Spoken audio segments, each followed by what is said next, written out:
হিমন্ত বিশ্ব শৰ্মা স্যাৰে কোনোদিনও মেয়াদ ই কৰা নাই, কনপঞ্চবি কৰা নাই। যি কৰেছে ভালে কৰেছে। আমাৰ গাঁৱত সোমালে প্রত্যেক ঘরে ঘরে ঘর পাবো, অরুণোদয় দিছে, চাকরি দিছে। বিজেপির হয়ে যিমান মাইনরিটির কাম করেছে কোনো মিনিস্টারে করা নাই। এটা মিছা কথা নহয়, আমি চাই আছো।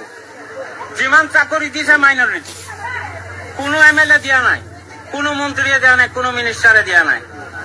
ঘর দিছে, অরুণোদয় আঁচনি দিছে, বৃদ্ধ পেনশন, কত কিছু দিছে। এটা চাউলও খাই আছো, চাউল কিনিবই নালাগে। যোনটো বিজেপি সরকারে চাউল দিয়ে আছে, বাকি চাউল বিনা পয়সার, সেইটোতে আমার দিন গুছি যায়। তাক ভোট নিদি পেলাই ভোট কি কংগ্রেসক দিম? কংগ্রেস ইয়াতে আহিলে কাম নাই, পিয়াজ চিলিব লাগিব। গাইজ, আপোনালোকে এই মানুহজনৰ কথা শুনিলেনে বাৰু? একদম সঁচা কথা কৈছে। কাৰণ এইজনহে আমাৰ অসমৰ প্ৰকৃত মুছলিম মানুহ। কিছুমান মানে আছে নহয়, যোনবোৰে নেকি আমাৰ বিজেপি চৰকাৰক বহুত বেয়া বুলি কয়। শুনি লওক এতিয়া আপোনালোকৰ মানুহে কি বুলি কৈছে। আপুনি বহুত ভাল কথা কৈছে। কাৰণ আমাৰ হেমন্ত মামাই বস্তু দিওঁতে কোনো মুছলিম নাচায়, হিন্দু নাচায়, যিমান পাৰে সকলোকে দিয়ে। গম পাইছে? সকলোকে সমানে ভগাই দিয়ে। আমাৰ হেমন্ত মামাই ইমান বাদ বিচাৰ নকৰে। গতিকে আপোনালোকে সকলো কথাকেইটা শুনক, তেতিয়া আপোনালোকৰ উপলব্ধি হ'ব কি কৈছে মানুহজনে।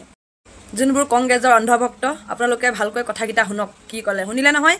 এইজনে হৈছে আমাৰ অসমৰ প্ৰকৃত মুছলমান মানুহ। কিন্তু মিয়াবোৰৰ কথা কোৱা নাই, মুছলমান মানুহৰ কথাহে কৈছোঁ। সেইকাৰণে কৈছোঁ, আমাৰ মামায়ে কোনোদিনে বেয়া কাম নকৰে আৰু কোনোদিনে বেয়া কাম কৰিবও নিবিচাৰে।